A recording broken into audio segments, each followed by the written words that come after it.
नमस्कार मु प्रियांशीज kitchen YouTube channel को आपन को स्वागत जनाऊँगी। आज मु बनैबे जाऊँगी चाउल चूनार जो चकली करती जो जिलापी टाइप रो ताकू मु बनैबे जाऊँगी।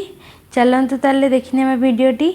चकली बनैबा मु प्रथमे पानी को गरम कर नेछि जेतिकी चूना नेबी सेतिकी सेई मापरे मु पानी नेछि। देखंतु पानी फुटिबा आरंभ हो गलानी आ मु सेथिरे लूण पकोछि स्वाद अनुसार। चकली रे बेसी लूण दरकार नहीं, कम ही दरकार हुए। आउ जीरा पकाउची, जुआणी डाइजेशन भल हम।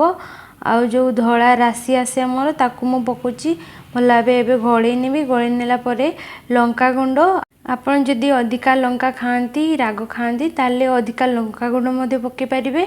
एबे भल भाबे गोळी नेबा। गोळी नेला परे जेतेबेले भल भाबे आ टिके फुटी जिवो आमे चूना मु चूना रखीची। चूना चाउल चूना मिले नले अपन बाजार को किण के आनी पारिबे। ताकू से पानी रे मिसई देबा। धीरे धीरे हली हली जो आमे पातिया साहाय्य रे भल भाबे गळेई देबा, घांटी देबा ताकू। आउ भल भाबे न गळिले सेतिरे जो टिके टिके टाणुआ टाणुआ सुखला चूना टाइप रो रही जाए सेगुडा रहइबनी। मु वीडियो जो कली से टाइम रे टिके एपट सेपट की टिके टिके रही जाइची। तो ताकू एबे मैश करने भी जो आमर मेसर आसे से टिके ठंडा हो से टाइम रे मु मैश कर देबी। देखंतु मु मैश कर दोउची।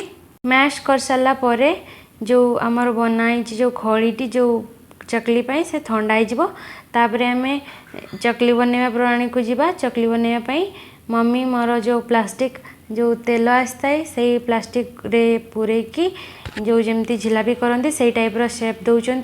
आ मो छांच यूज करछि। देखंतु गोटे जाली टाइप रो नेछि आ गोटे स्टार थिबा वाला नेछि। तो मो प्रथमे जो जाली थिबा वाला सेटा को ही यूज करछि। ताकू देखंतु मो जो खळीटी जो प्रस्तुत करथिले ताकू मो पूरे की भल भाबे टाइट कर दोछि। टाइट कर साला परे ही आमे पांपड़ जो हमर चकली बनेबा। देखंतु मो प्रथमे जो चकली रो छांच को ठीक से टाइट कर नौछि। ठीक से टाइट करला परे ही से जो खड़ी अच्छी आमर पांपड़ चकली बनैबा से गुड़ा ठीक से बाहर। तापर मु धीरे धीरे बनै बनै गोटे दिटा एमती करके सब बनईदेली। मम्मी भी एपटे सब कंप्लीट कर देचंदी, सब सरी जाइए। मु किछि चकली को फूड कलर यूज करके भी बनईची। आपण चाहिले भी फूड कलर यूज करके बनै पारिबे। देखंतु मु रेड कलर रो फूड कलर यूज करची। आपण चाहिले ऑरेंज किंबा ग्रीन येलो जो भी कलर थिबो आपण यूज करके बनै पारिबे टिके कलरफुल चकली बनैया पाई। मु देखंतु से जो रेड कलर यूज करके जे बनैथिले खळीटी एमिति देखाउची। एबे पिंक पिंक देखाउची, सुखला पर रेड भी हे जिवो। याकू भी मु से छांचरे मु बनेबी। किंतु एथिरे मु आ गोटे एक्स्ट्रा छांच नेछि। प्रथमे मु जो आमर बुरा से जो चाउल बुरा किंबा जो भी हो किंबा आपण प्लास्टिक यूज कर परबे नले मशीना नले जो धोती आसे कॉटन धोती सेगुड़ा भी यूज कर परबे। आपण नले चुनरी जो आमर झियो पिला मन को चुनरी भी आसे ओढ़णी ताकू भी यूज करके आपण बिछे दिकी ता ऊपर मध्ये बनै पारिबे खट पके की किंबा मु छाତରେ बनौची।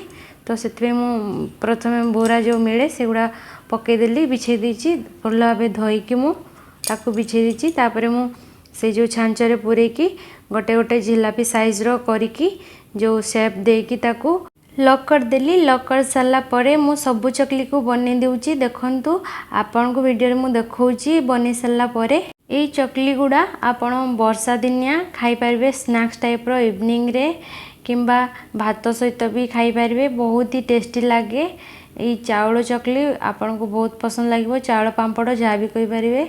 देखंतु मु सबु चकली को बनै दे सारची। सबु पांपड़ मोर रेडी हेची। एबे मु सुखिया पई छाड़ी दउची। आपण चकली आकार न कले मध्य लेटर किंबा फूल टाइप रो जो भी टाइप रो बनै पारिबे सेमती बनै की सुखै देबे। आउ याकू फ्राई करके तेल रे टिके छाणी की खाइबे बहुत सुंदर लागिवो। ये खरा दिन वर्षा दिन कौन शीत दिन सबुथिरे भल लागिवो।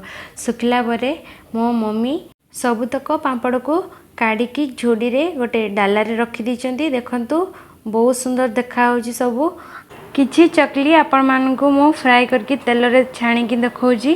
देखंतु बढ़िया भाबे छाणी जाउची। आउ खाइबा पई बढ़िया मुसमुसिया पांपड़ भली लागिवो। वीडियो जदि आपण मानकु भल लगी थाए ताले लाइक शेयर कमेंट एवं सब्सक्राइब निश्चित करेंगे। धन्यवाद। जय जगन्नाथ।